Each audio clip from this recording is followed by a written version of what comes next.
প্রবাসীদের পাঠানো রেমিটেন্সের বিপরীতে প্রণোদনা ঘোষণা করলেও এর সুফল পাচ্ছেন না প্রবাসীরা।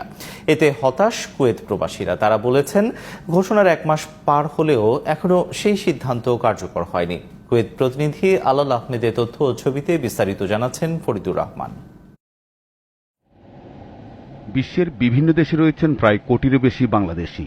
দেশের অর্থনীতিকে শক্তিশালী করার পেছনে বড় ভূমিকা রয়েছে তাদের। করোনা মহামারীর পরে প্রবাসী রেমিটেন্সের গতি ফেরাতে 2.5% নগদ প্রণোদনা দেয় সরকার।